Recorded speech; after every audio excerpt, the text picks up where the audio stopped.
In the last episode of the Model Remodel Show, we spent a fair bit of time sitting on the roof, while Ben spent a fair bit of time bending panels. Spent a fair bit of our time prepping roof panels and getting our roof coming together, running our large runs and working our way into our valleys.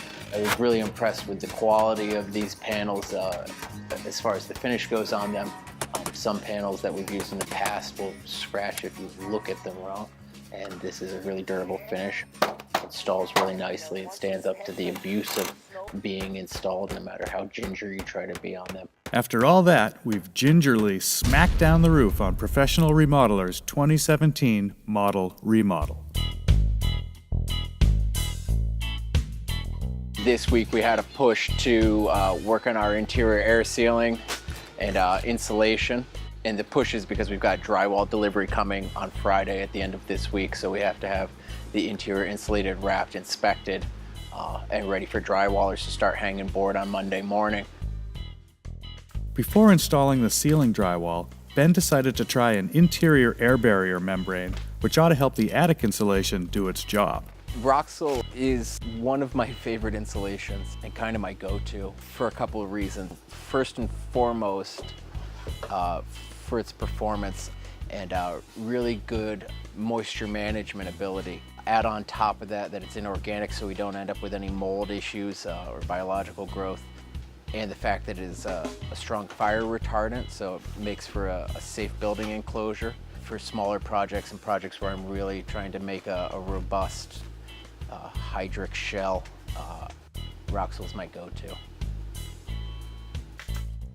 With the membrane in place, we climb into the attic to fill the space between the raised heel trusses and around the ductwork that'll provide fresh air.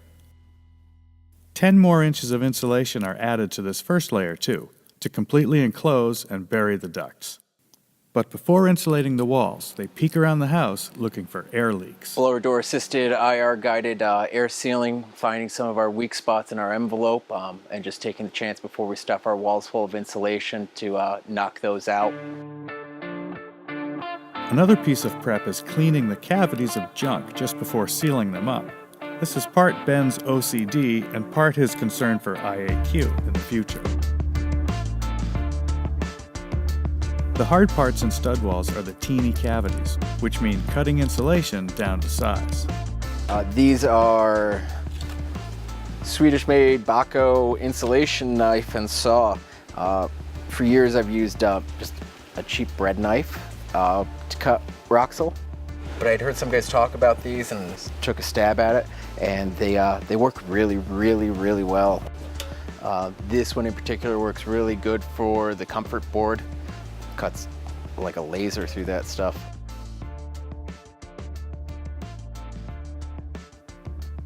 Those teeny cavities mentioned earlier can come in all shapes and sizes.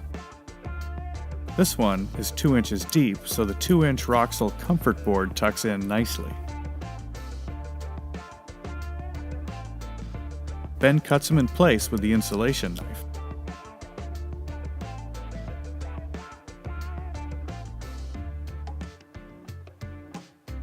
Full-size bats can slip into normal stud cavities with a friction fit.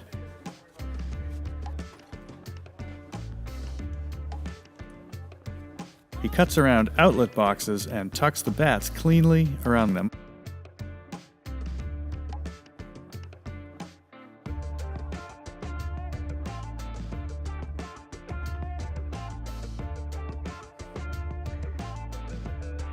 One tip is to have the electrician run wire at 47 inches, which is the height of these bats.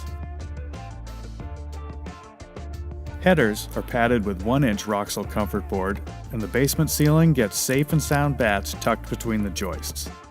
These bats rest on the flanges of the I-joist, providing fire resistance and insulation.